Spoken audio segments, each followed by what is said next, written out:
Huminga ng malalim si Ethan habang tinititigan ang sarili sa basag na salamin ng public restroom. Hindi ang mamahaling Italian suit ang suot niya ngayon, kundi isang kupas, maluwag, at medyo maasim na uniforme ng janitor. Ito na si Edong. Isang linggo na ang nakalilipas nang tanggapin niya ang posisyon bilang bagong CEO ng Empire Holdings, pero imbes na umupo sa opisina sa pinakamataas na palapag, pinili niyang magsimula dito, sa pinakababa. Gusto niyang makita ang baho ng kumpanya na hindi naaamoy sa mga report na puno ng kasinungalingan. Mabigat sa dibdib ang magpanggap, pero mas mabigat ang pakiramdam na niloloko siya ng sarili niyang mga tao. Inayos niya ang kanyang sombrero para takpan ang kalahati ng kanyang mukha. Handa na siya. Paglabas niya sa restroom at pagtapak sa lobby ng Empire Holdings, agad siyang sinalubong ng lamig ng aircon na tila nanunuot sa buto. Ang kintab ng marmol na sahig ay halos masakit sa mata. Isang malaking insulto sa dumi ng sapatos na suot niya ngayon. "Hoy, saan ka galing?" Napahinto si Ethan. Isang gwardya ang humarang sa kanya. Ang kamay ay nakahawak na agad sa batuta. "Sir, ako po yung bagong..." "Tabi, ang baho mo. Humaharang ka sa daan." Putol ng gwardya sabay tulak sa kanya sa gilid. Muntik nang matumba si Ethan. Pero bago pa siya makabalanse, narinig niya ang matinis na tunog ng takong napapalapit. Click, click, click. Si Honey, ang HR manager na mas mukhang modelong naligaw kaysa empleyado. Hawak nito ang isang tasa ng kape habang nakataas ang kilay. Naglalakad na parang siya ang may-ari ng kumpanya. Sa isang iglap, splat. Natapon ang mainit na kape sa dibdib ni Ethan nang aksidenteng mabangga siya nito. Napangiwi siya sa hapdi ng mainit na likido na tumagos sa manipis na uniforme. "Oh my God!" tili ni Honey, pero hindi dahil sa pag-aalala. "Bobo, tignan mo ang ginawa mo sa sapatos ko." Nag-init ang tenga ni Ethan. Bilang CEO, isang pitik lang niya, tanggal na si Honey at ang gwardyang ito. Alam niyang hindi siya ang may kasalanan. Nakita niyang sinadya ni Honey na ibunggo ang balikat nito. Pero hindi ngayon. Kailangan niyang magtimpi. Ito ang misyon niya. Yumuko siya, lunok ang dangal na sanay sa respeto at paghanga. "Pasensya na po, ma'am," mahinang sabi niya, gamit ang boses na garalgal para hindi makilala. "Pasensya? Mababayaran ba ng pasensya mo ang mood ko?" Pandidiri ni Honey habang pinapagpag ang damit kahit wala naman itong dumi. Tinulak niya ang noo ni Ethan gamit ang dulo ng kanyang daliri na may mahabang kuko. "Pulutin mo yang cup at siguraduhin mong kasing kintab ng salamin ng sahig na to bago ako bumalik. Kung hindi, first day mo pa lang, last day mo na." Tumalikod si Honey at naglakad palayo. Iniwan si Ethan na nakakuyom ang mga kamao sa gilid. Ramdam niya ang init ng kape sa dibdib at ang lamig ng panghahamak sa kanyang pagkatao. Ganito pala. Ganito pala ang trato nila sa mga taong akala nila ay walang laban. Huminga siya ng malalim para pakalmahin ang sarili. "Konting tiis lang, Ethan. Malapit na silang magbayad." Kinuha ni Ethan ang mop at timba sa gilid. Habang nagpupunas ng sahig malapit sa elevator, nahagip ng mata niya ang isa pang janitress na nakatalikod sa di kalayuan. Tahimik itong nagkukuskos ng mantsa sa pader, nakasuot ng parehong kupas na uniforme. Natigilan si Ethan. Pamilyar ang galaw ng mga balikat nito.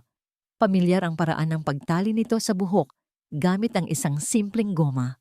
Parang nakita na niya ito noon. Kumabog ng malakas ang dibdib ni Ethan. Imposible. Patay na siya. 5 taon na ang nakalilipas. Nakita niya mismo ang death certificate na pinakita ng mama niya. Iniyakan niya ang puntod nito gabi-gabi sa loob ng 3 taon. Hindi maaring siya to, pero bakit parang hinihila siya ng babaeng ito? Humakbang si Ethan papalapit. Ang mga paa niya ay tila may sariling isip. Ang ingay sa lobby ay unti-unting nawala sa pandinig niya. Ang tanging naririnig niya lang ay ang dagundong ng sarili niyang puso. "Miss?" Tawag niya, halos pabulong. Dahan-dahang huminto ang babae sa pagkuskos. Unti-unti itong humarap para tignan kung sino ang tumawag. Nanigas si Ethan. Nalaglag ang hawak niyang mop. Ang tunog ng pagbagsak ng mop sa sahig ay umalingaw-ngaw sa buong lobby. Pero hindi yon narinig ni Ethan. Parang huminto ang ikot ng mundo sa paligid niya. Nawala ang mga empleyadong nagmamadali. Nawala si Honey. Nawala ang ingay ng telepono. Ang tanging nakikita niya lang ay ang babaeng nasa harap niya. Payat ito. Nangingitim ang ilalim ng mga mata dahil sa puyat. May bahid ng dumi ang pisngi nito at gasgas ang mga kamay. Pero hinding-hindi siya pwedeng magkamali. Yung mahabang pilik mata, yung hugis ng ilong, yung maliit na nunal sa gilid ng leeg nito. Si Erica, ang babaeng akala niya ay 5 taon nang patay. "Erica!" Bulong ng isip ni Ethan, pero walang boses na lumabas sa kanyang lalamunan. Nanlamig ang buong katawan niya. Pakiramdam niya ay sasabog ang utak niya sa dami ng tanong. Paano? Sabi ng mama niya, naaksidente ito sa probinsya. Nakita niya ang abo.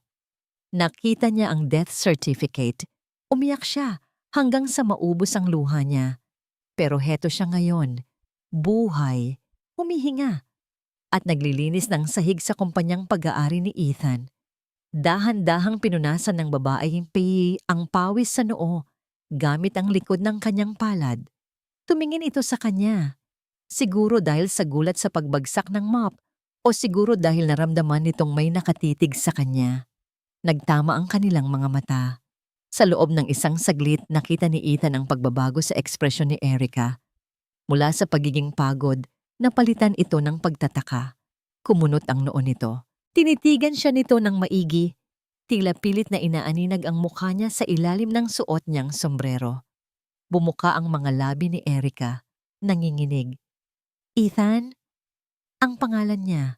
Binanggit nito ang pangalan niya. Parang kulog na tumama sa dibdib ni Ethan ang boses na yon. Ang boses na 5 taon niyang hinanap sa kanyang mga panaginip. Dapat ay niyakap niya ito. Dapat ay tinanong niya kung anong nangyari.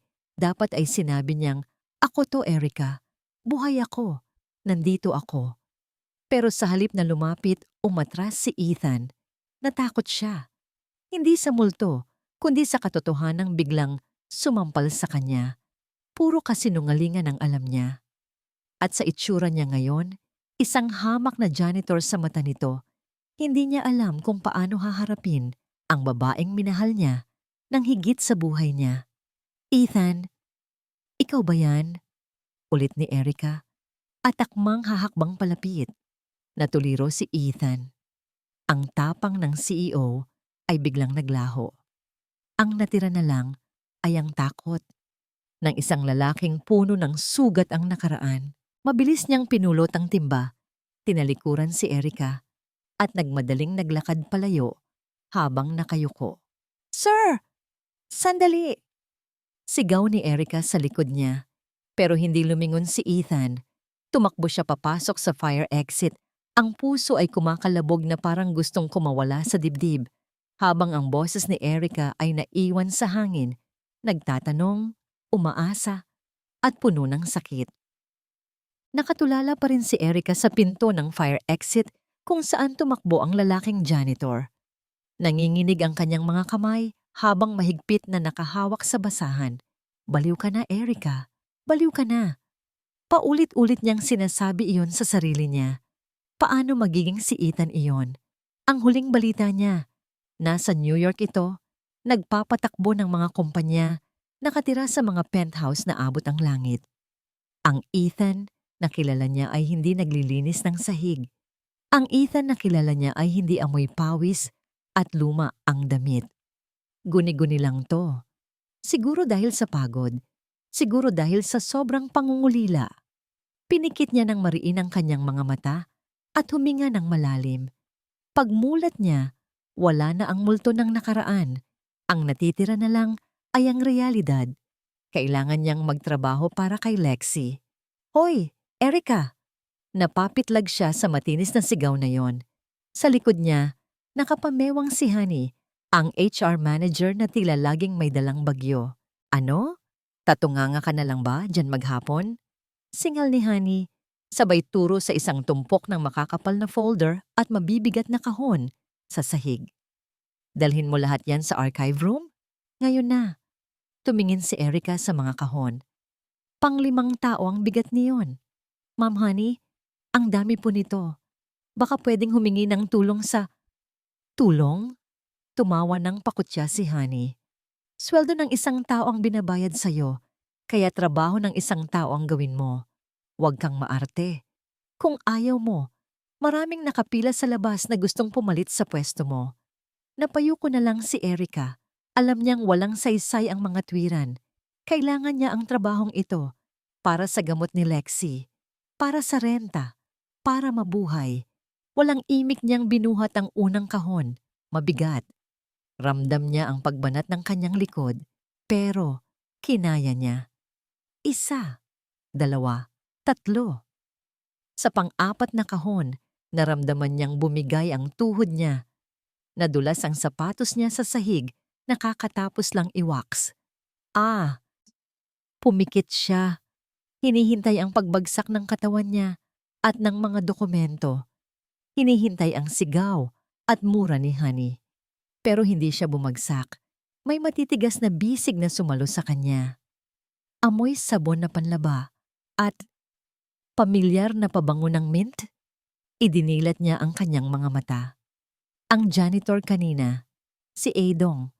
Hawak-hawak siya nito sa bewang habang ang isang kamay nito ay nakasalo sa mabigat na kahon na muntik ng mahulog. Napakalapit ng mukha nito. Kitang-kita ni Erica ang mga mata nito sa ilalim ng sombrero. Yung mga matang kulay kape na dati niyang tinititigan bago matulog. Okay ka lang ba, miss? Tanong nito. Ang boses ay malalim, garalgal, pero may lambing na hindi maitatago. Bumilis ang tibok ng puso ni Erica. Hindi siya pwedeng magkamali. Ang mga matang iyon? Ethan? Bulong niya ulit. Halos hindi marinig. Ikaw ba talaga yan? Nakita niyang lumunok ang lalaki. Umiwas ito ng tingin at dahan-dahang tinayo si Erica ng maayos. Binitawan siya nito agad na parang napaso. Naku ma'am, Edong po. Edong ang pangalan ko. Sagot ng lalaki habang inaayos ang sombrero para matakpan lalo ang mukha. Hindi po Ethan. Baka kamukha lang.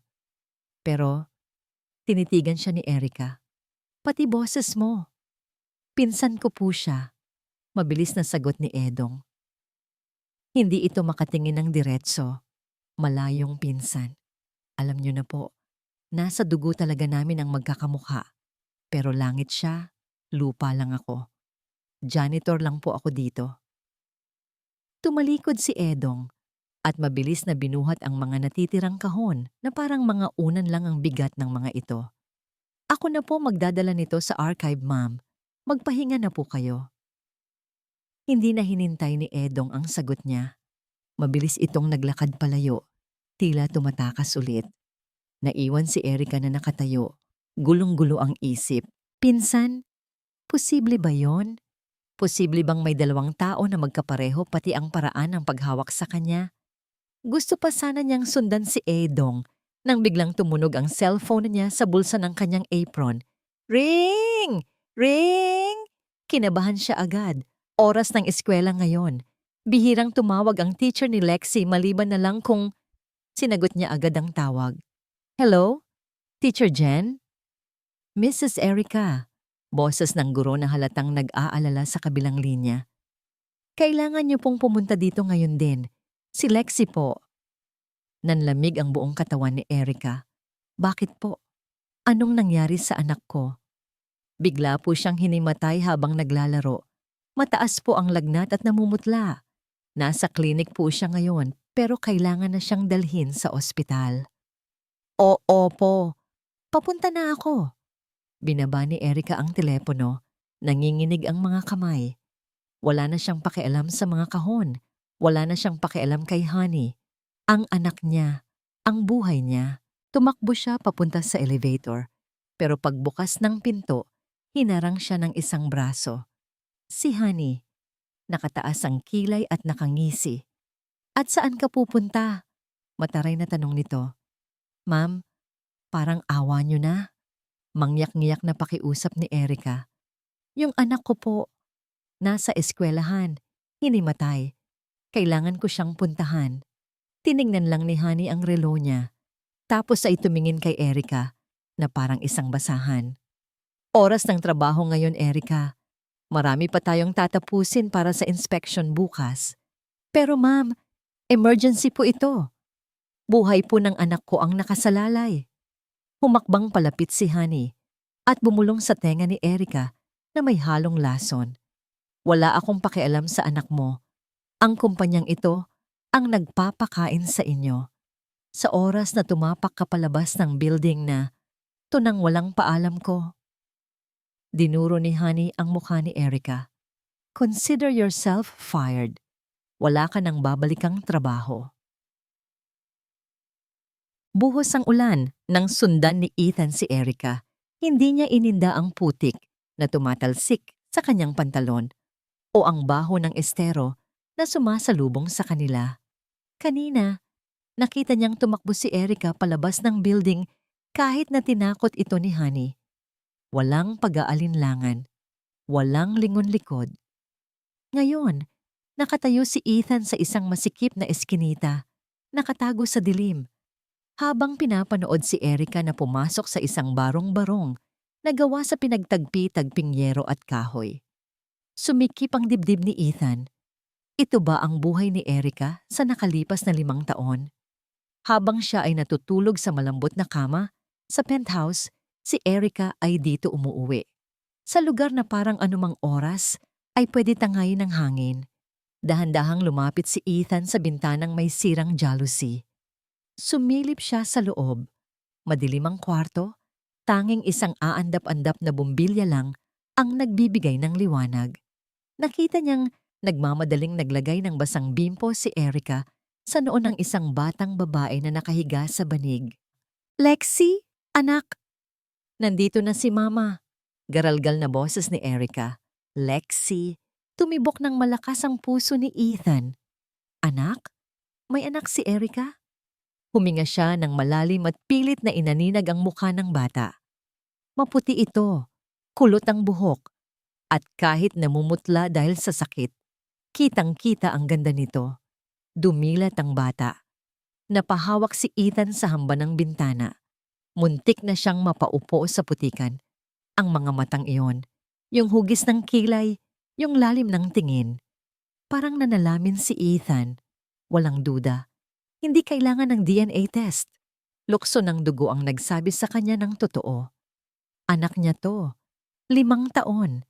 Sabi ng mama niya, nakunan si Erica bago ito umalis.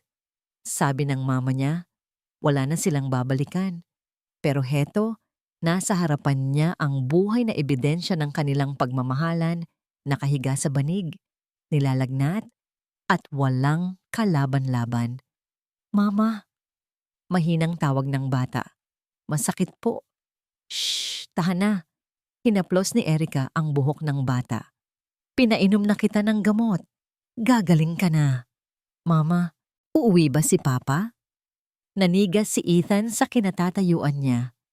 Ang tanong na yon ay parang patalim na bumaon sa puso niya. Ngumiti ng mapait si Erica, pero tumulo ang luha mula sa kanyang mga mata. Di ba sabi ko sa'yo, busy si Papa? Nagtatrabaho siya para sa atin. Malayo siya. Pero mahal na mahal ka niya. Napayuko si Ethan. Gusto niyang sumigaw. Gusto niyang wasakin ang pinto at yakapin silang dalawa. Gusto niyang sabihin na, hindi ako malayo. Nandito ako. Hindi ko alam.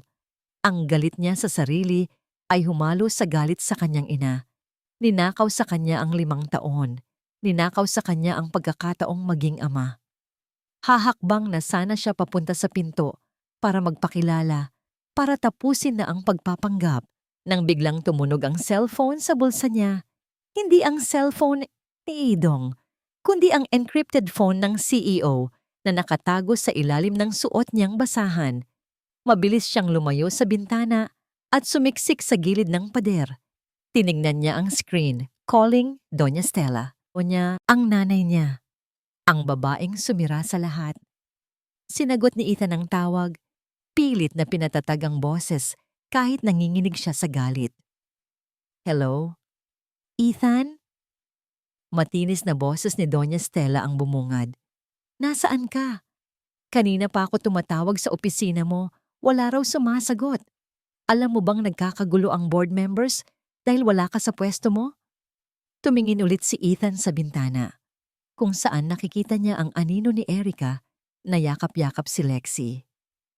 May inasikaso lang ako, ma, sagot ni Ethan. Puno ng diin ang bawat salita. Well, tapusin mo na kung ano man yung inaasikaso mo. Utos ng ina. Dahil bukas ng umaga, pupunta ako dyan sa kumpanya. Kasama ko si Vanessa. Gusto kong siguraduhin na maayos ang takbo ng negosyo at gusto kong makita kung tama ang pagpapalaki ko sa'yo bilang CEO. Vanessa, ang ex-wife niya, ang babaeng pinakasalan niya dahil sa utos ng ina niya at hiniwalayan din niya dahil wala siyang naramdamang pagmamahal.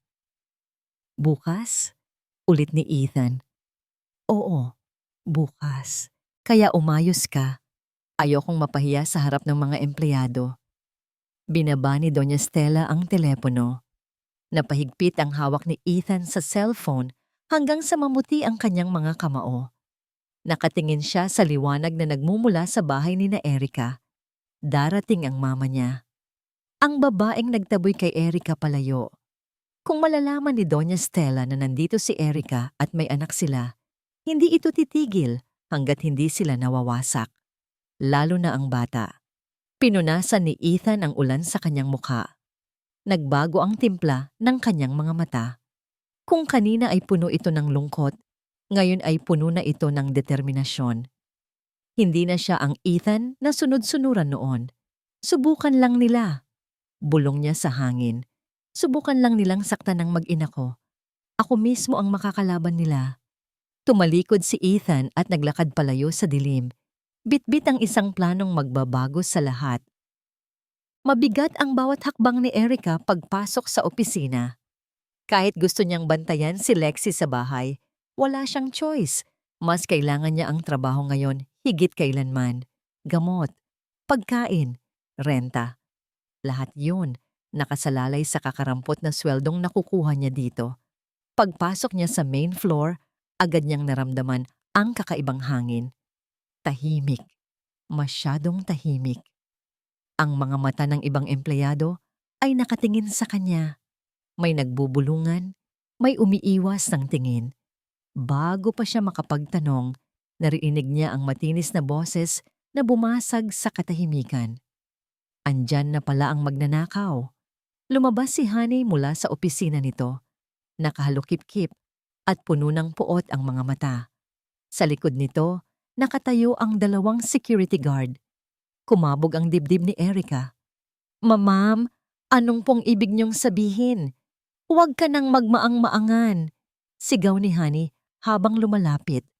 Ang bawat takong ng sapatos nito ay parang martilyong pumupukpok sa kaba ni Erica. Nawawala ang diamond ring ko. 2 carats, worth $500,000. At ikaw lang ang pumasok sa opisina ko kaninang umaga para maglinis. Nanlaki ang mga mata ni Erica. Ma'am, wala po akong kinukuha. Nagpunas lang po ako ng mesa ni hindi ko po ginagalaw ang mga gamit niyo. Talaga? Tumawa ng sarkastiko si Honey. E di wala kang problema kung kakapkapan ka namin o kung bubuksan namin yung bag mo. Napahawak si Erica sa luma niyang sling bag. Ito lang ang kaisa-isang bag na meron siya. Punit na ang strap at kupas na ang kulay. Nasa loob nito ang reseta ni Lexi at ang huling ₱500 na budget nila para sa linggong ito. Ma'am, privado po ito. Privado? Wala kang karapatan sa privacy kung magnanakaw ka. Sa isang mabilis na galaw, hinablot ni Honey ang bag mula sa balikat ni Erica. Akin na yan. Ma'am, wag po. Huli na. Itinaob ni Honey ang bag sa gitna ng makintab na sahig. Nagkalat ang mga gamit ni Erica. Isang lumang pitaka, isang suklay na kulang-kulang ang nangipin, isang pakete ng biskit, at ang reseta ng gamot ng anak niya. Nakatingin ang lahat. Hiyang-hiya si Erica. Parang hinubaran siya sa harap ng maraming tao. Ang kahirapan niya, nakalandad na para husgahan ng lahat. At pagkatapos, may kumalansing ting. Mula sa loob ng isang gusot na tissue na nalaglag galing sa bag, gumulong ang isang makinang na bagay. Huminto ito sa tapat ng sapatos ni Honey. Ang diamond ring. Napasinghap ang mga empleyado sa paligid. Nanigas si Erica. Parang binuhusan siya ng malamig na tubig. Hindi! Nanginginig ang boses ni Erica, umiiling. Hindi akin yan. Hindi ko alam kung paano napunta yan dyan. Maniwala kayo. Huli ka, Balbon! Sigaw ni Honey, sabay pulot sa singsing. Tinaas niya ito para makita ng lahat. Kitang-kita ng dalawang mata niyo. Nasa bag niya.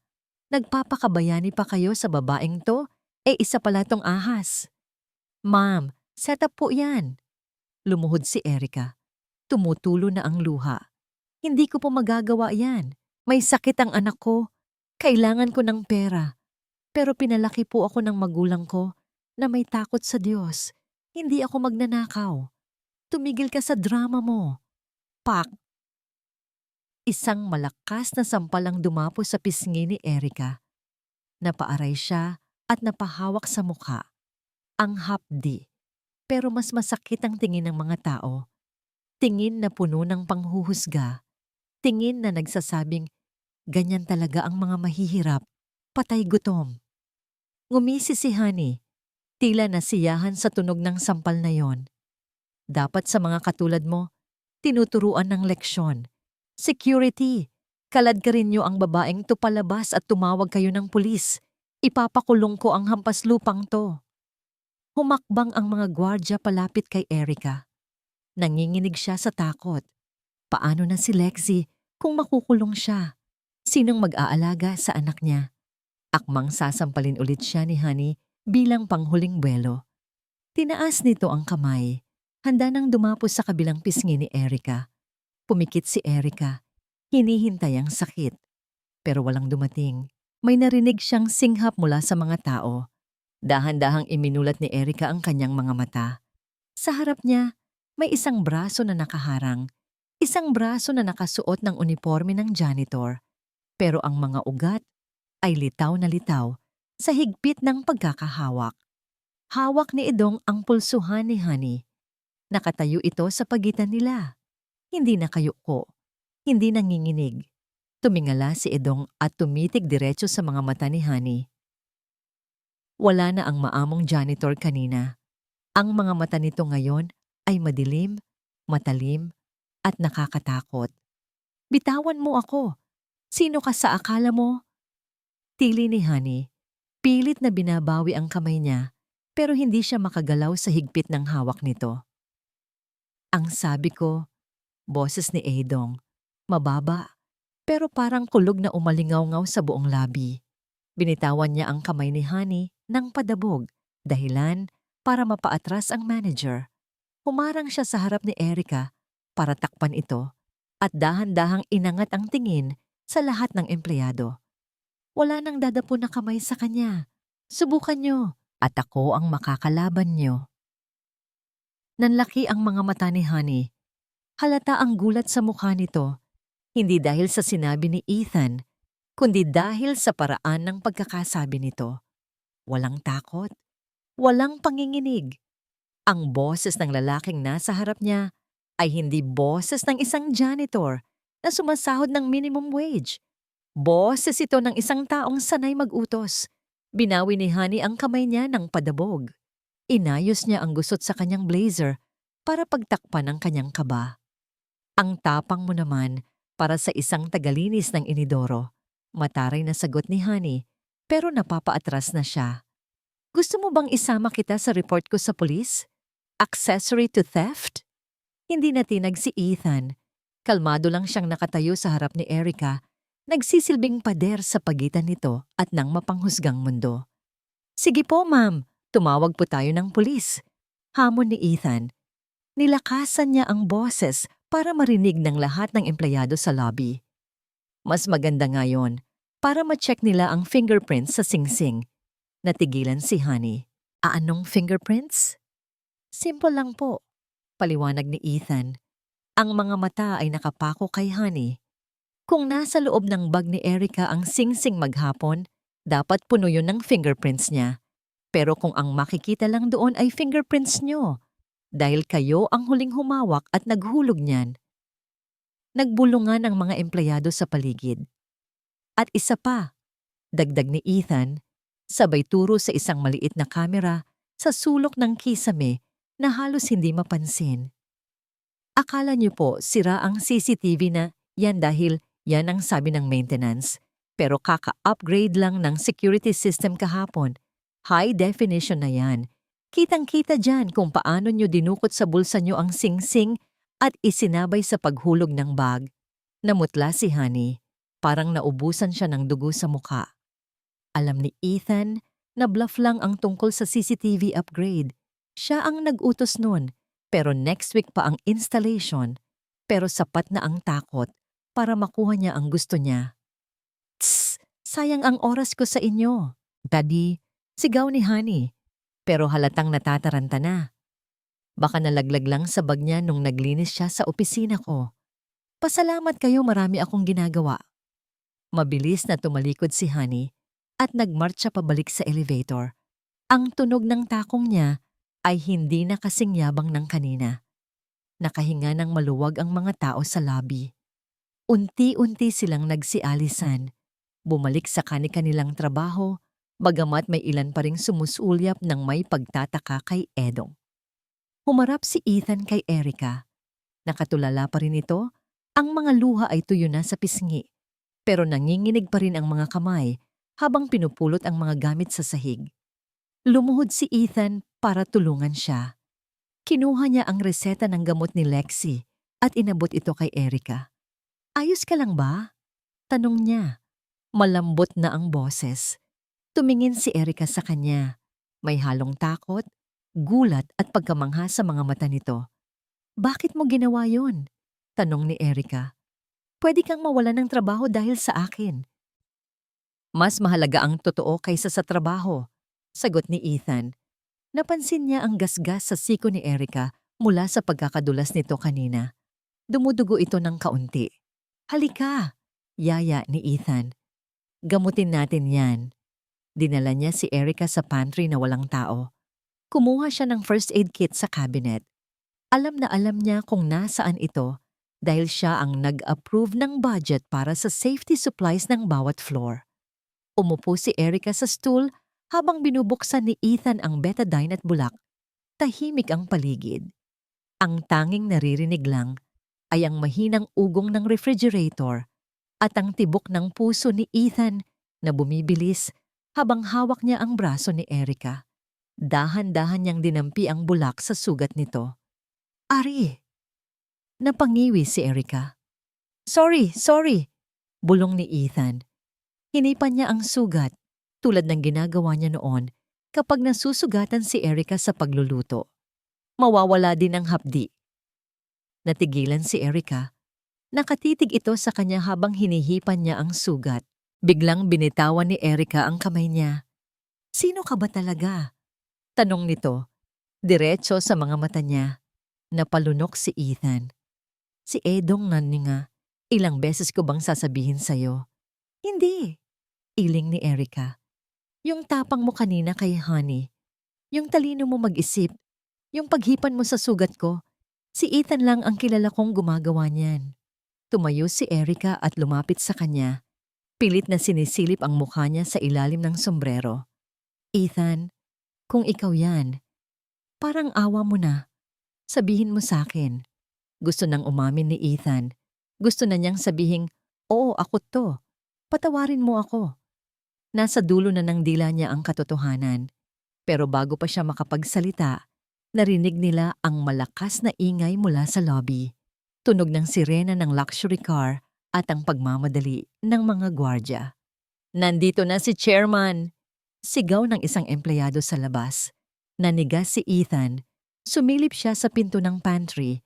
Sa main entrance, bumukas ang pinto ng isang itim na Rolls Royce. Bumaba ang isang babaeng nakasuot ng mamahaling gown, puno ng perlas ang leeg, at may bitbit na aura ng kapangyarihan na kayang magpayuko sa sinuman.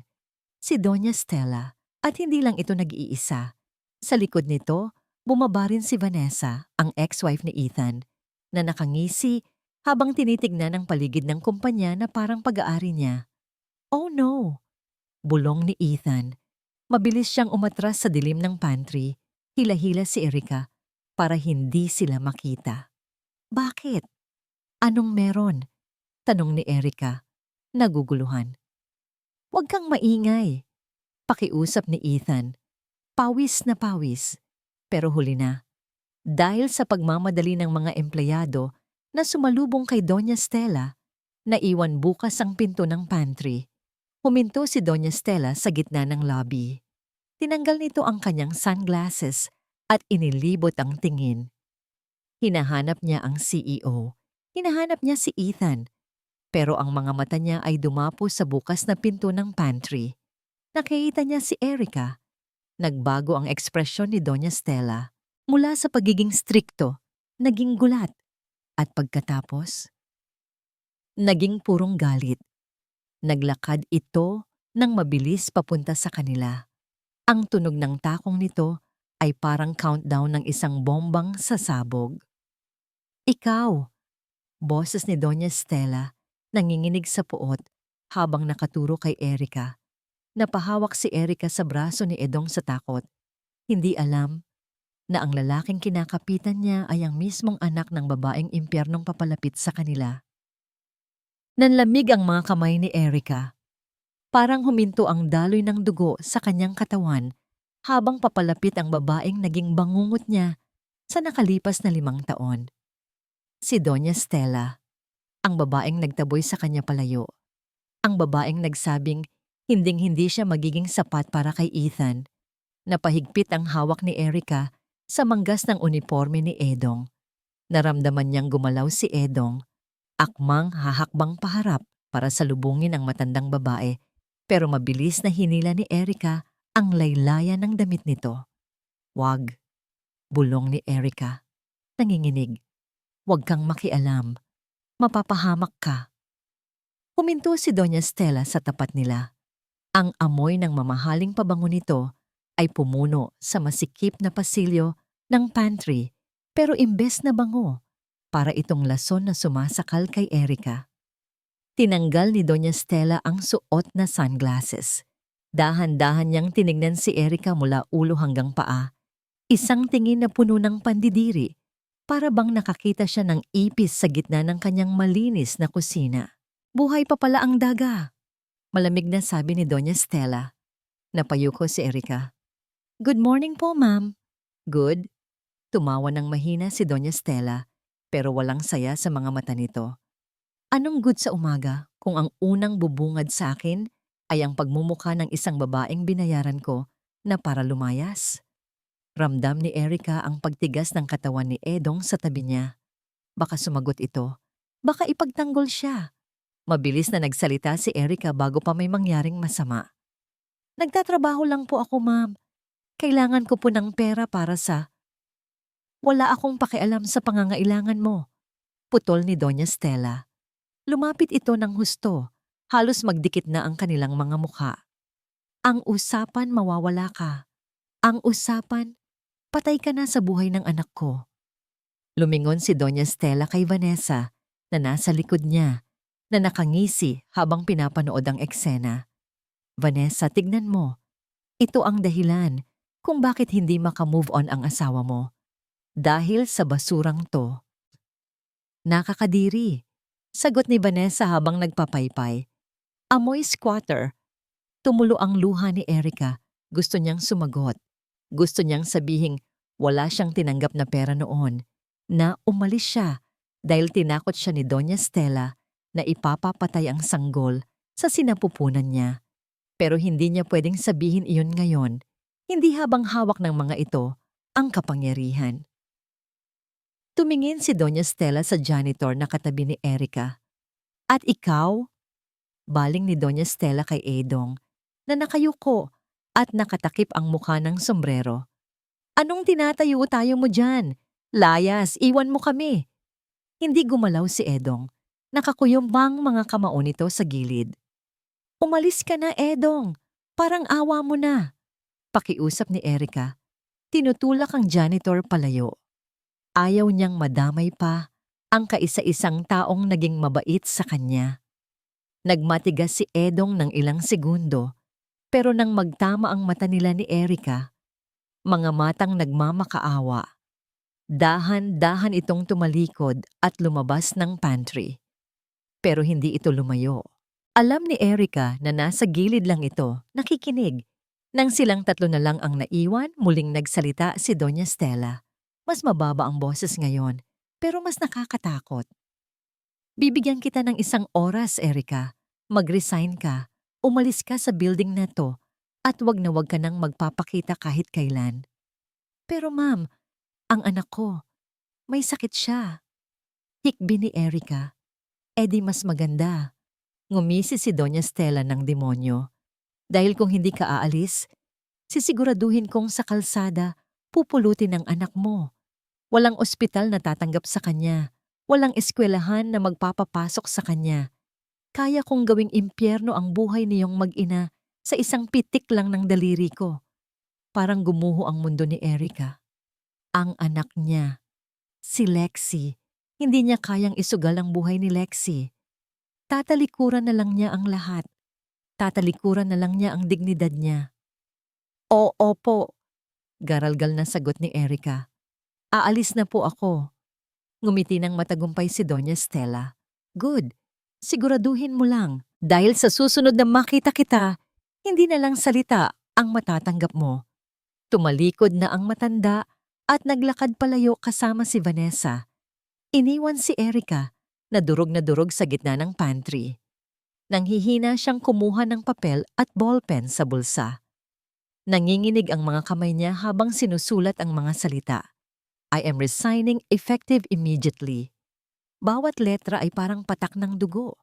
Ito na ang katapusan. Wala na siyang trabaho. Paano na ang gamot? Paano na ang operasyon? Erica, napatingin siya. Bumalik si Edong. Nakita nito ang papel na hawak niya. Huwag mong gawin yan, sabi ni Edong. Huwag kang magpadala sa takot. Hindi mo naiintindihan, Edong. Umiiyak na sagot ni Erica habang tinutupi ang papel. Makapangyarihan sila. Kaya nilang saktan ang anak ko. Mas pipiliin ko nang magutom kami kaysa may mangyaring masama kay Lexie. Akmang magsasalita pa sana si Edong nang biglang may sigawan sa lobby. Tulong ng... May bata. Tulungan niyo kami. Napahinto si Erica. Ang boses na yon. Boses yon ng kapitbahay nilang si Aling Nena. Binitiwan ni Erica ang resignation letter. Tumakbo siya palabas ng pantry patungo sa lobby. Doon, sa gitna ng makintab na sahig ng Empire Holdings, nakahiga ang isang maliit na katawan. Lexie! Tili ni Erica. Patakbo siyang lumapit sa anak. Namumutla si Lexie. Kulay asul na ang mga labi nito at habol ang hininga.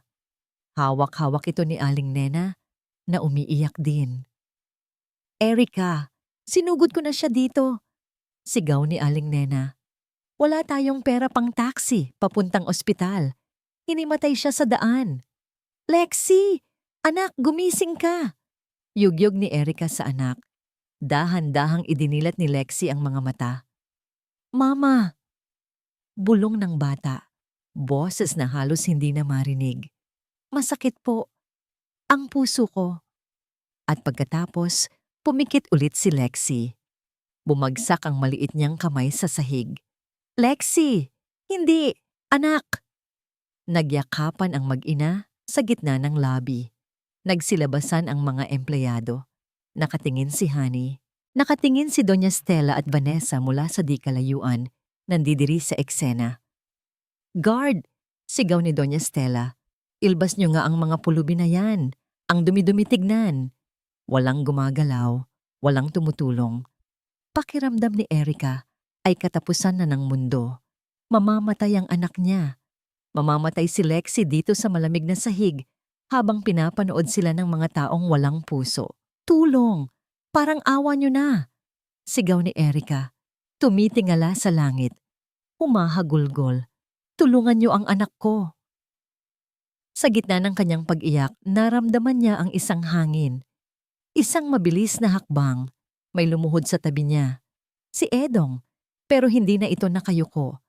Tinanggal nito ang sombrero at tinapon sa malayo. Inalis nito ang maluwag na jacket ng janitor.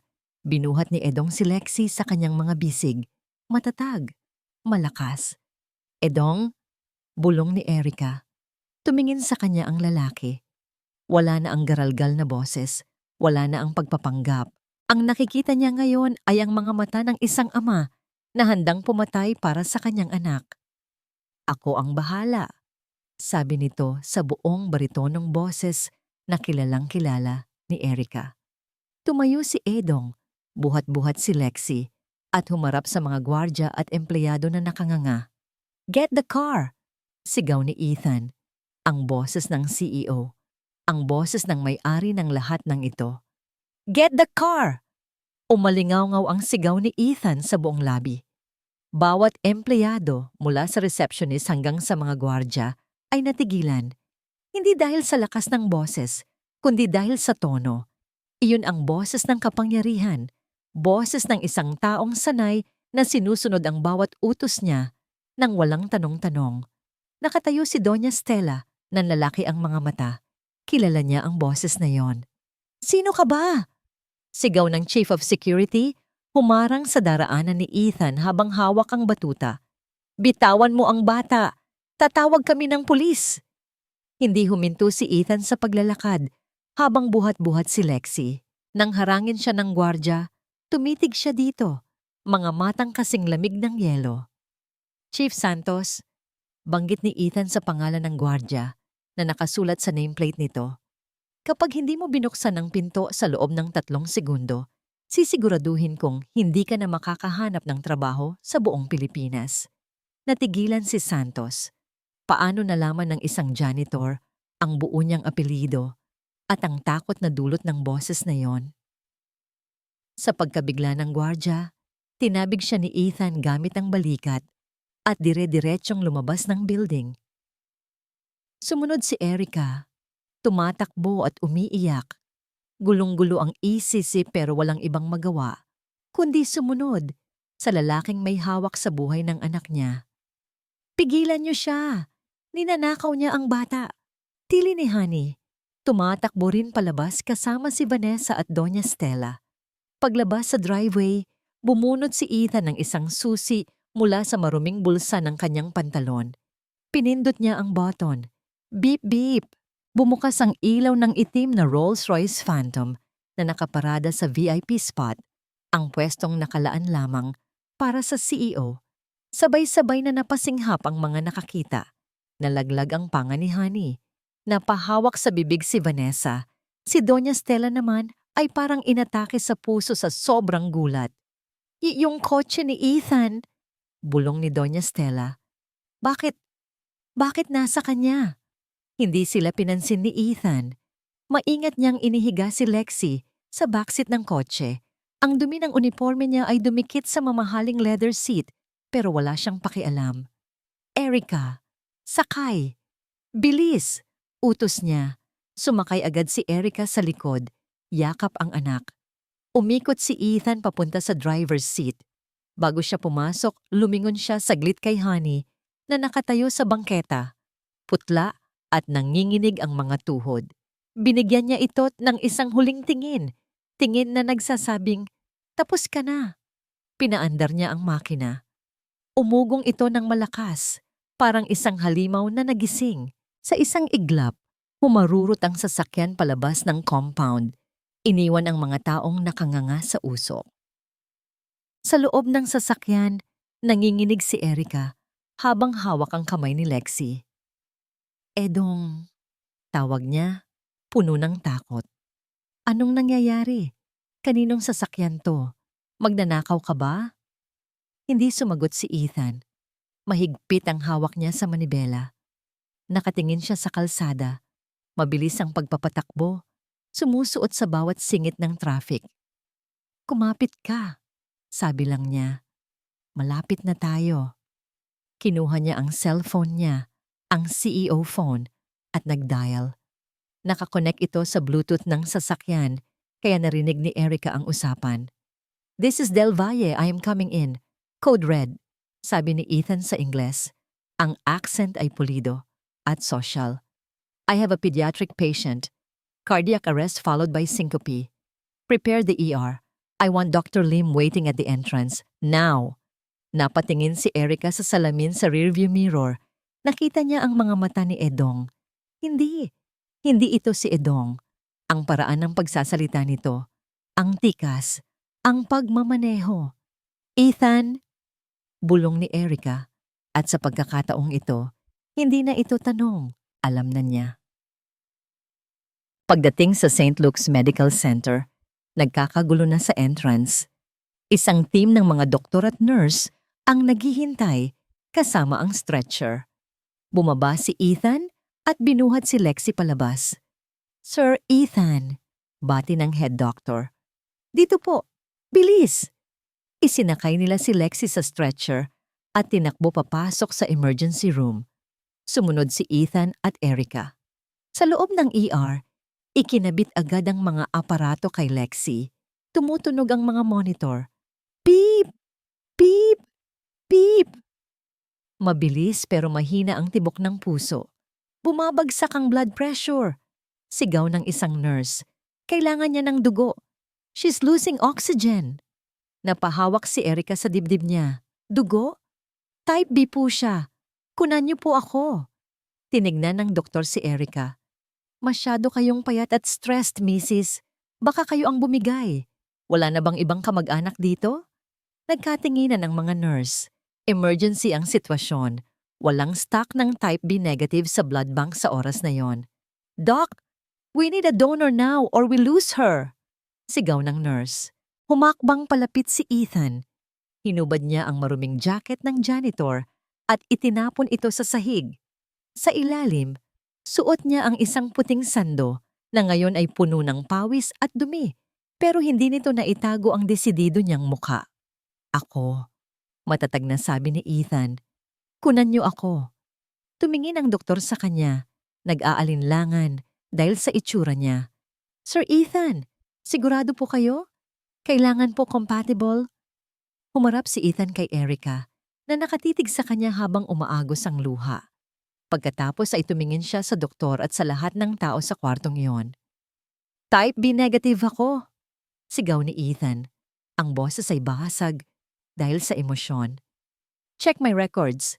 I am her biological match. Lumapit siya kay Lexi at hinawakan ang malamig na kamay ng bata. Dahil ako ang tatay niya. Nanlaki ang mga mata ni Erica. Napahawak siya sa bibig para pigilan ang hagulgol. Narinig niya. Malinaw na malinaw. Sa harap ng mga doktor, sa harap ng Diyos, inamin ni Ethan ang katotohanan. Anak ko siya. Ulit ni Ethan. Tumingin kay Erica na may halong pagsisisi at pagmamahal. Kaya parang awa niyo na, Doc. Kunin niyo na lahat ng dugo ko. Buhayin niyo lang ang anak ko. Ilang oras na ang nakalipas mula nang mailabas si Lexi sa emergency room. Stable na ang lagay nito. Mahimbing na natutulog ang bata sa private suite habang binabantayan ni Erica na hindi pa rin makapaniwala sa mga nangyari. Pero para kay Ethan, hindi pa tapos ang araw. Nakatayo siya sa harap ng salamin sa CR ng kanyang executive office. Wala na ang dumi sa mukha. Wala na ang amoy ng pawis at basang aspalto. Suot na niya ang kanyang dark blue Italian suit. Ang buhok niya ay nakaayos na, ng maigi. Ang relos sa kanyang pulso ay nagkakahalaga ng mas malaki pa sa sahod ng buong floor sa loob ng isang taon. Ito si Ethan Del Valle. ang CEO, ang hari ng imperyong ito. Pero habang tinitignan niya ang sarili, hindi kapangyarihan ang nararamdaman niya, kundi galit. Galit sa sarili dahil hinayaan niyang mangyari ito. Galit sa sistema na nagpapahintulot sa mga katulad ni Honey na mang-api. Kinuha niya ang ID na nakapatong sa lababo. Ang ID ni Edong. Puno ito ng gasgas at mantsa. Binulsa niya ito. Oras na para maglinis. At sa pagkakataong ito, hindi mop at timba ang gagamitin niya. Paglabas niya ng opisina, sinalubong siya ng kanyang executive assistant. Sir, ready na po ang lahat sa town hall. Nasa baba na po ang lahat ng empleyado, pati na po sina Ma'am Stella at Ma'am Vanessa. Good. Maikling sagot ni Ethan. Sumakay siya sa private elevator pababa sa main lobby. Habang bumababa ang numero sa screen, bumibilis ang tibok ng puso niya. Hindi sa kaba, kundi sa gigil. Ting. Bumukas ang pinto. Tumahimik ang buong lobby. Daan-daang empleyado ang naroon. Siksikan. Nagbubulungan kanina, pero ngayon ay parang mga estatwa. Nung huling tapak niya dito kaninang umaga, tinulak siya ng gwardya. Tinalikuran siya ng receptionist. Ngayon, yumuko ang gwardya nang halos sumayad ang ilong sa sahig. Ang receptionist ay nanginginig sa takot. Naglakad si Ethan sa gitna. Ang tunog ng kanyang mamahaling sapatos sa marmol na sahig ay parang tunog ng hatol na papalapit. Click, clack, click, clack. Walang nangahas na tumingin sa kanya ng diretsyo. Lahat sila nakayuko. Alam nilang nagkasala sila. Alam nilang naging saksi sila sa pang-aapi at wala silang ginawa. Sa unahan, malapit sa entablado, nakaupo si Doña Stella at Vanessa. Maputla ang kanyang ina. Marahil ay ngayon lang nito nakita ang ganitong klasing aura mula sa kanyang anak. Ang aura ng isang leon na handang manakmal. Umakyat si Ethan sa stage. Hinawakan niya ang mikropono. Hindi siya agad nagsalita. Tinitigan niya muna ang mga tao sa ibaba. Ang mga taong tumawa nung natapunan siya ng kape. Ang mga taong nagbulag-bulagan nung pinahiya si Erica. Kaninang umaga, panimula ni Ethan. Ang boses ay malamig at mariin. May pumasok na janitor sa building na to. Ang pangalan niya ay Edong. Dumukot siya sa bulsa at inilabas ang ID ni Edong. Itinaas niya ito para makita ng lahat bago ito ibinalibag sa sahig ng padabog. Trinato niyo siya na parang basura. Tinawanan. Pinandirihan. Hindi dahil masama siyang tao, kundi dahil mababa ang posisyon niya. Naglakad si Ethan sa gilid ng stage, papalapit sa pwesto kung saan nakatayo ang HR department. Nakita niya si Honey. Nakatago ito sa likod ng ibang empleyado. Nakayuko. Nanginginig ang mga balikat. Ang babaeng kanina ay kung makasigaw, ay akala mo siya ang may-ari ng mundo. Ngayon ay mukhang basang sisiw na gustong maglaho. Miss Honey Perez, tawag ni Ethan. Napapitlag si Honey. Umakyat ka dito, utos ni Ethan. Hindi gumalaw si Honey. Umiling-iling ito, parang batang ayaw mapalo. Ngayon na, sigaw ni Ethan. Ang lakas ng boses niya ay nagpayanig sa sound system. Walang nagawa si Honey kundi ang humakbang. Panginginig ang mga tuhod, inalalayan siya ng ibang staff, paakyat ng stage. Wala na ang yabang sa mukha niya. Ang makapal niyang make-up ay hindi maitago ang takot sa kanyang mga mata. Tumayo siya sa harap ni Ethan. Hindi siya makatingin. Sir Ethan, paliwanag ko po. Garalgal na sabi ni Honey. Hindi ko po alam. Akala ko po. Akala mo ano? Putol ni Ethan. Lumapit siya kay Honey hanggang sa maramdaman nito ang bigat ng presensya niya. Akala mo okay lang mangapi basta janitor? Akala mo okay lang manakit ng tao basta mahirap? Sorry po. Sir, parang awa niyo na. Lumuha na si Honey. Sumusunod lang po ako sa rules. Strikto lang po ako. Rules? Tumawa ng mapakla si Ethan. Ang galing mo namang magsalita tungkol sa rules. Pero tignan natin kung gaano ka talaga kalinis. Sininyasan ni Ethan ang kanyang assistant sa tech booth. I-play ang video. Bumaba ang malaking projector screen sa likod ng stage. Namatay ang mga ilaw sa lobby. Ang tanging liwanag ay galing sa screen. Nagulat ang lahat. Sa video, kitang-kita ang opisina ni Honey. High definition. Malinaw na malinaw. Kuha ito kaninang umaga. Nakita sa video si Honey na nagbubukas ng drawer. Kinuha niya ang diamond ring. Lumingalinga siya sa paligid. At nang makitang walang nakatingin, inilagay niya ang singsing sa loob ng isang tissue. At palihim na isiniksik ito sa bulsa ng kanyang blazer bago lumabas para harapin si Erica. Napasinghap ang buong kumpanya. Huling-huli sa akto. Hindi lang pala ito simpleng pang-aapi. Ito ay isang planadong krimen para sirain ang buhay ng isang inosenteng tao. Humarap si Ethan kay Honey, na ngayon ay nakaluhod na sa sahig. Humahagulgol habang pinapanood ang sarili niyang kasamaan na ibinubunyag sa harap ng buong mundo. Tapos ka na, Honey? Bulong ni Ethan sa mikropono. Pero rinig na rinig ng lahat.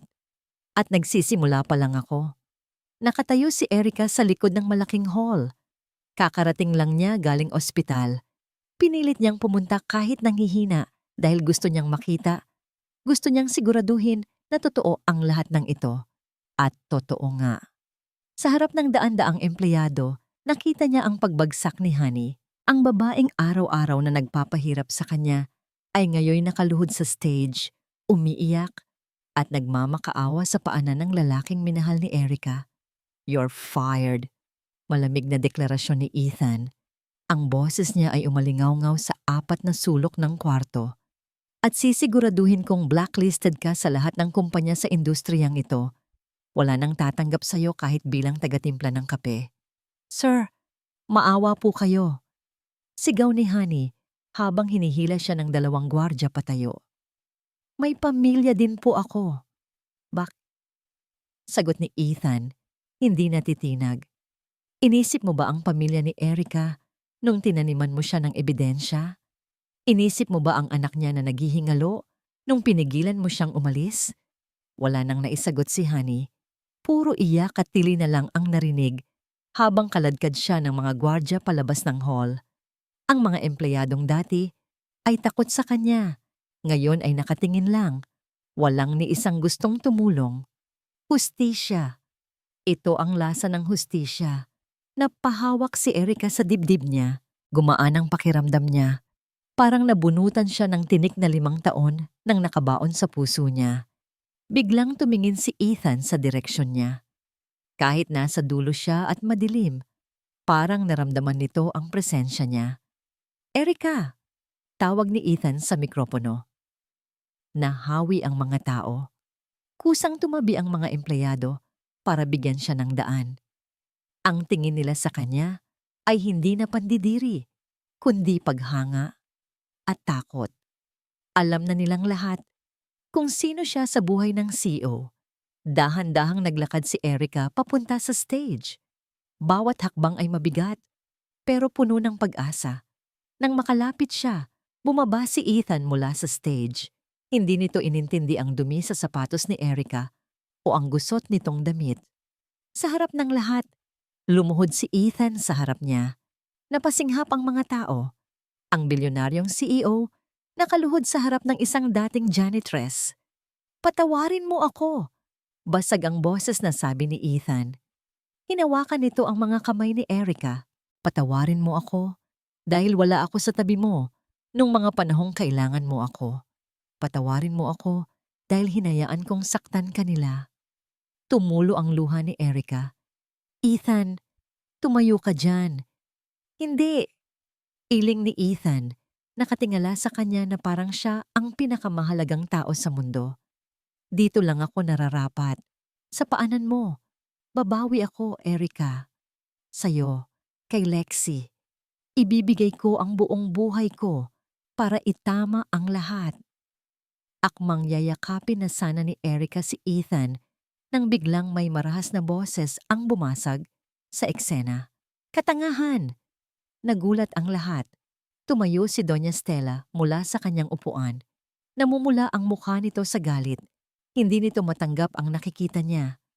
Ang anak niya, ang tagapagmana ng Empire Holdings, lumuluhod sa isang hamak na babae. Nagmarcha si Doña Stella palapit sa kanila. Ang tunog ng takong nito ay parang mga putok ng baril. "Tumayo ka dyan, Ethan!" Sigaw ni Doña Stella. "Ano bang ginagawa mo? Pinapahiya mo ang pamilya natin. Pinapahiya mo ako." Tumayo si Ethan pero hindi siya umatras. Humarang siya sa harap ni Erica. "Hindi ikaw ang pinapahiya ko, Ma." Sagot ni Ethan ng mahinahon pero matigas. "Ang sarili ko. Dahil naniwala ako sa mga kasinungalingan mo noon." "Kasinungalingan?" Nanlaki ang mata ni Doña Stella. "Ginawa ko yun para sa'yo. Para sa kinabukasan mo. Ang babaeng yan ay walang ibang dala kundi malas. At ngayon, pati ang bastardo niyang anak ay..." "Huwag mong tatawaging bastardo ang anak ko!" Dumagundong ang boses ni Ethan. Sa sobrang lakas, pati si Doña Stella ay napaatras. Tahimik ang buong paligid. "Anak ko si Lexi?" Diin ni Ethan. Ang mga mata ay nagniningas. "Dugo ko, laman ko, apo mo." "Wala akong apong lumaki sa squatter." Ganti ni Doña Stella akmang sasampalin si Erica na nasa likod ni Ethan. Pero bago pa dumapo ang palad ng matanda, nasalo na ito ni Ethan. Mahigpit ang hawak niya sa pulsuhan ng kanyang ina. Nagkatinginan sila, mata sa mata, ina at anak. Pero sa pagkakataong ito, putol na ang tali ng kontrol. "Tama na, Ma," sabi ni Ethan at binitawan ang kamay ng ina. "Tapos na ang panahon na ikaw ang nasusunod sa buhay ko. Tinatanggalan na kita ng karapatan sa kumpanyang ito at tinatanggalan na kita ng karapatan sa pamilya ko." Nanlaki ang mata ni Doña Stella. Hindi mo magagawa yan. Ako ang nanay mo." "Kaya nga mas masakit," sagot ni Ethan. Tumingin siya kay Erica at hinawakan ang kamay nito ng mahigpit. Dahil ang tunay na ina, hindi sisirain ang kaligayahan ng anak niya. Tinalikuran ni Ethan ang kanyang ina at hinarap ang mga empleyado. "Mula ngayon," anunsyo ni Ethan, "si Erica na ang magiging boses ng mga empleyado dito. Siya ang sisigurado na wala ng honey ang makakatapak sa inyo." Nagpalakpakan ang mga tao, masigabo. Puno ng tuwa. Naiwan si Doña Stella sa gitna. Mag-isa, habang ang lahat ay nagdiriwang sa paligid niya. Tumingin siya kay Ethan, tapos kay Erica. At sa huli, napadako ang tingin niya sa malaking screen sa stage kung saan aksidenteng na-i-flash ang picture ni Lexi mula sa file ni Ethan. Nakita niya ang mukha ng bata. Kamukhang kamukha ni Ethan nung bata pa ito. Nanginig ang labi ni Doña Stella. Nawala ang tapang sa mukha niya. Napalitan ito ng lungkot, pagsisisi, o baka pagkainggit sa pamilyang hindi niya kailanman magiging parte. Walang nagsalita sa kanya. Yumuko na lang si Doña Stella. Inayos ang kanyang shawl at dahan-dahang naglakad palabas ng hall. Ang dating reyna ng kumpanya, ngayoy naglalakad mag-isa, palabas ng pinto, habang ang pamilyang sinubukan niyang wasakin ay buong-buo sa likuran niya. Huminga ng malalim si Erica. Tapos na. Tumingin siya kay Ethan. Ngumiti ito sa kanya. Isang nangiti na nagsasabing, "Uwi na tayo." Hindi sa malaking katedral at hindi rin sa mamahaling ballroom ng isang hotel, ginanap ang kasal. Sa isang simpleng hardin sa Tagaytay, kung saan tanawang lawa at ramdam ang malamig na simoy ng hangin, doon nagpalitan ng sumpaan sina Ethan at Erica. Walang media, walang mga business partners na naroon lang para makipag-deal. Ang naroon lang ay ang mga taong tunay na nagmamahal sa kanila. Nakasuot ng simpleng puting bestida si Erica. Walang maraming palamuti. Pero sa mata ni Ethan, siya ang pinakamagandang babaeng nakita niya sa buong buhay niya. Nakatayo si Ethan sa altar, hindi mapigilan ang pagtulo ng luha habang pinapanood ang kanyang bride na naglalakad palapit. Sa unahan ni Erica, naglalakad si Lexi bilang flower girl. Malusog na ang bata. Pula na ang mga pisngi nito at wala nang bakas ng sakit na muntik nang umagaw sa kanya buwan na ang nakalilipas. Masigla itong naghahagis ng petals at nang makita si Ethan, tumakbo ito ng mabilis. "Daddy!" sigaw ni Lexi. Lumuhod si Ethan at sinalubong ng yakap ang anak. Binuhat niya ito. "Ang ganda naman ng princess ko!" bulong ni Ethan at hinalikan ng pisngi ng bata. Nang makalapit si Erica, ibinaba ni Ethan si Lexi at hinawakan ng kamay ng kanyang mapapangasawa. Ang mga kamay na dati ay puro kalyo sa paglilinis, ngayon ay hawak na ang mundo. "Akala ko, sa panaginip lang kita makakasama ulit," sabi ni Ethan habang nakatitig sa mga mata ni Erica. "Hindi panaginip ang totoo, Ethan," sagot ni Erica habang pinupunasan ng luha sa pisngi ng lalaki. "Gising na tayo at nandito na tayo." Nagspalakpakan ang mga bisita nang maghalikan sila. Isang halik na puno ng pangako na hinding-hindi na sila magkakahiwalay at walang sino man, kahit ang pinakamakapangyarihang tao sa mundo, ang makakasira sa kanila. Lumipas ang 6 na buwan. Malaki na ang ipinagbago ng Empire Holdings. Wala na ang mga boss na sumisigaw sa mga empleyado. Wala na ang takot sa bawat pasilyo. Kapag pumasok ka sa lobby, makikita mo ang mga janitor at gwardya na nakakangiti. Binabati ang CEO, hindi dahil sa takot, kundi dahil sa respeto. Si Erica na ngayon ang head ng Employee Welfare Foundation ng kumpanya. Siya ang sinasandalan ng mga empleyadong nangangailangan. May sakit na anak, kulang sa matrikula, o simpleng nangangailangan ng kausap. Isang hapon, habang naglalakad sila ni Ethan sa lobby, napahinto sila sa tapat ng elevator. May isang bagong janitor ang nagmomop ng sahig. Pawisan ito at mukhang pagod. Napansin ito ni Ethan. Binitawan niya ang kamay ni Erica sandali at lumapit sa janitor. "Kamusta, Manong?" bati ni Ethan. Nagulat ang janitor. "Sa Sir Ethan, okay naman po. Pasensya na po, tatapusin ko lang to." Ngumiti si Ethan at tinapik ang balikat ng matanda. "Huwag kang magmadali. Magpahinga ka rin. May tubig ba kayo sa pantry? Kumain na ba kayo?"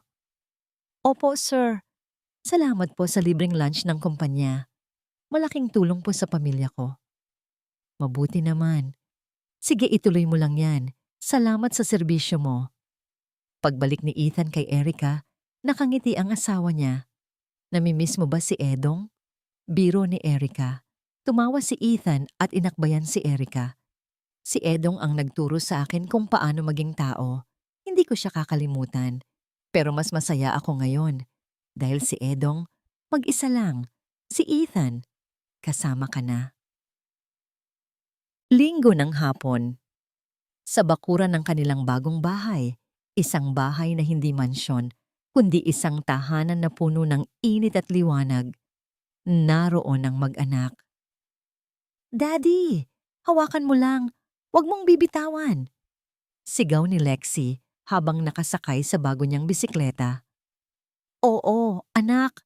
Nakahawak ako," sagot ni Ethan. Habang tumatakbo sa likod ng bisikleta, nakahawak sa upuan. "Ready? 1, 2, 3, go!" Binitawan ni Ethan ang bisikleta.